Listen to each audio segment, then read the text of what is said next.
Time मेरे कन्हैया का 10 minute तो 10 मिनट प्रतिदिन दूंगा इसी टाइम, इससे ज्यादा नहीं इससे कम नहीं। ऐसा नियम बना के जो रहते हैं, आधा घंटा तो आधा घंटा, दुनिया दर हो जाए, मैं अपना आधा घंटा नहीं में से किसी कटौती नहीं कर सकता। ऐसे भक्तों की नियम की रक्षा भगवान करते हैं, स्वयं भगवान को आना पड़ता है इस नियम को पूरा करने के लिए। कितने सारे उदाहरण है महाराज, हमारे आज तक ठाकुर जी की कृपा से कोई नियम नहीं टूटे, और हमारे कभी कोई उम्र लगती हमारी फ्लाइट निकल जाएगी, हमारे ऊपर नियम करके जाते हैं, और हम अपने आप को बता रहे हैं आधा घंटा 15-20 मिनट 1 घंटे डिले हो जाएगी, लेट हो जाएगी, ट्रेन लेट हो जाएगी। ये प्रभु की कृपा है, कोई कार्य बिगड़ता नहीं है आपका, पर नियम करके रखिए, और नियम करोगे तो प्रभु भी प्रसन्न होते हैं। आपको कहीं भी आवश्यकता नहीं है। तो यहाँ 27 रुपए कृपा करी है। तृणावर्त नाम का असुर कंस ने भेजा, तृणावर्त का उद्धार किया है। अब ऐसी कथा आती है कि प्रभु भुटवन चलने लगे हैं।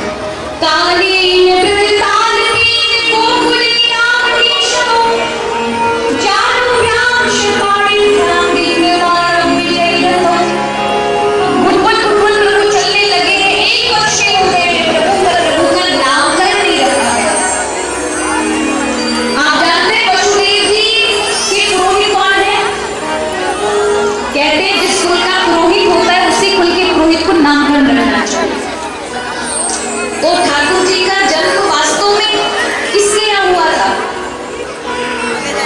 देवकी, वसुदेव।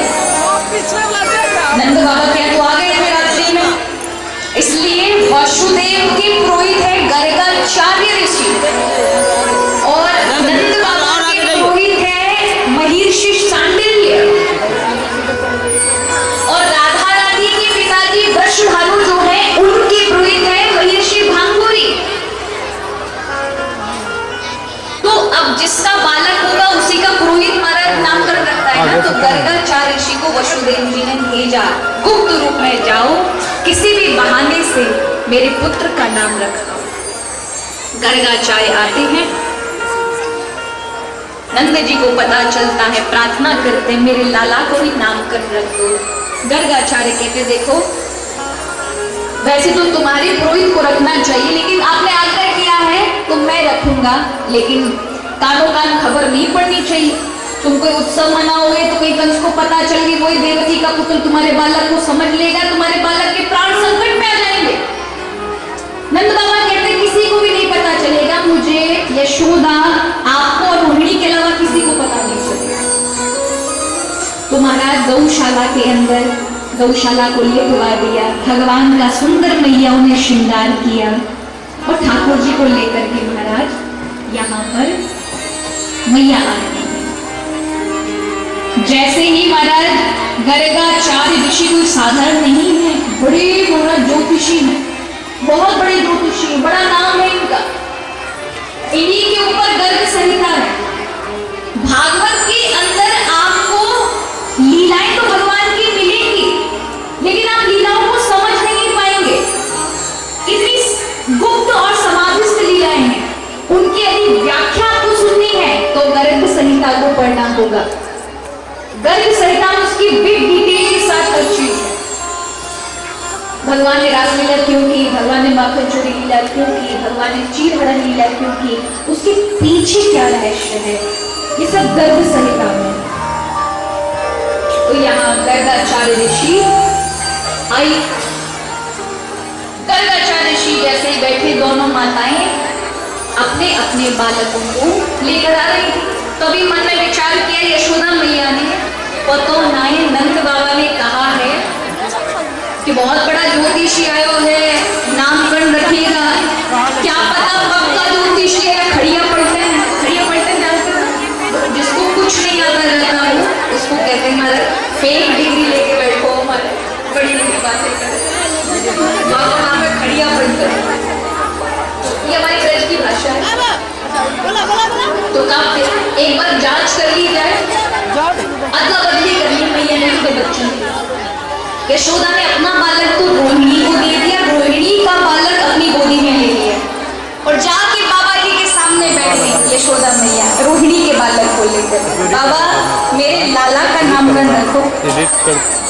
बाबा ने देखा, देखते ही पहचान लिया महाराज, अयम रोहिणो पुत्रो रम्य सुहृदय गुण, ये तेरा बालक नहीं, ये तो रोहिणी का बालक है। महाराज यशोदा मैया रोहिणी की ओर देखने लगी, पंखो रोती से खड़िया पलटन है, तुरंत हीरा की अंगूठी बाबा के चैनल में लग गई। महाराज बाबा आप तो बड़े साचे, बिल्कुल पहचाने तो मेरा बालक नहीं था। बोले अपना नाम क्या है? बोले इनका नाम होगा बलराम, इनका बल अत्यधिक होने के कारण दूसरा नाम होगा बलभद्र, इनका बल लोगों के लिए कल्याणकारी होगा। अब देखो महाराज, बल मिल जाए और जीवन में भद्रता, भद्रता माने अच्छा, ऐसा होना बड़ा दुर्लभ है। लोगों को बल मिलता है, लोग भद्र हो जाते हैं। बल मिलते ही महाराज इसका गलत उपयोग करते समाज में। ये बल और भद्र दोनों एक जगह मिलना बड़ा दुर्लभ है।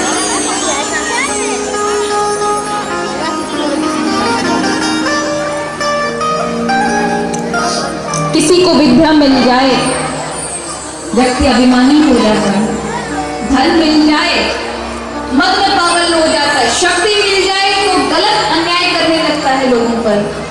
लेकिन कोई साधु को ये मिल जाए तो महाराज, विद्या मिल जाए तो समाज को ज्ञानी बना देता है, बल मिल जाए तो समाज की रक्षा करता है, धन मिल जाए तो दान से समाज को उत्थान करता है। साधुओं को ये मिले तब तो कहा इनका बल समाज के लिए कल्याणकारक होगा, इसलिए इनका नाम होगा बलभद्र। एक और तीसरा नाम होगा हलधर, इनके हाथ में हल होगा। ये हल कहाँ से आया? बोले त्रेता युग में जनक जी महाराज ने खेत में हल चलाकर जो जानकी जी को निकाला था, वो हल लक्ष्मण लाल ने जनक जी से मांग लिया।